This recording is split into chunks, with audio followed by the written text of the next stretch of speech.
Welcome to this edition of the LucidQuest Hematology Strategic Roundup, covering developments from June 8 through July 10, 2026.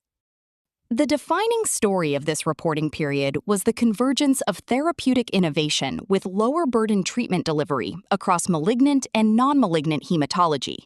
The market is evolving beyond competition based primarily on efficacy. Administration burden, treatment setting, sequencing flexibility, and the ability to extend mechanisms across related diseases are becoming increasingly important to clinical adoption and commercial differentiation. 4 themes stood out. The first theme was the growing strategic value of treatment convenience. Pfizer expanded access to once-weekly subcutaneous Hypam-Vazi, while Pharma Essentia introduced a self-injection pen for Besremi, and Sanofi added subcutaneous and on-body delivery options for Sarclisa. Together, these developments show that delivery innovation is becoming part of the product's core value proposition, rather than a supporting feature. For executives, the opportunity extends beyond patient preference. Simpler administration may improve adherence, reduce infusion center demand, and strengthen the lifecycle value of established therapies. However, commercial impact remains uncertain.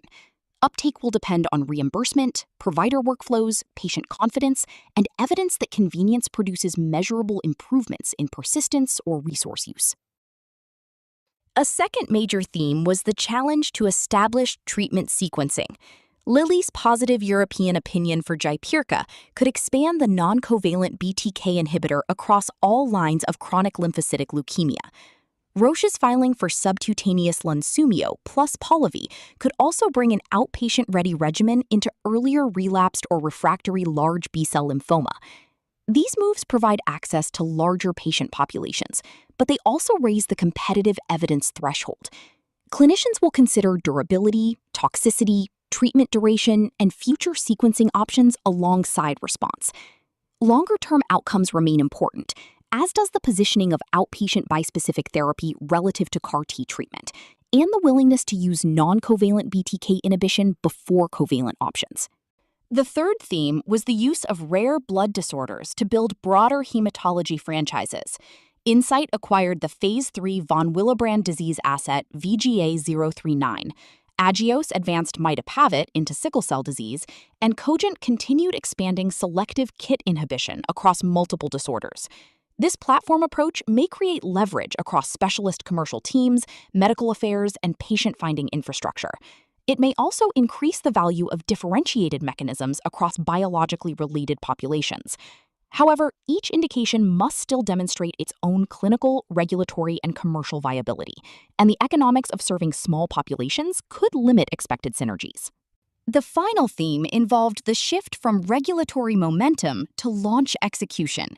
With approvals, priority reviews, and submissions clustering during the period, differentiation will increasingly depend on market access, provider education, patient identification, and real-world evidence.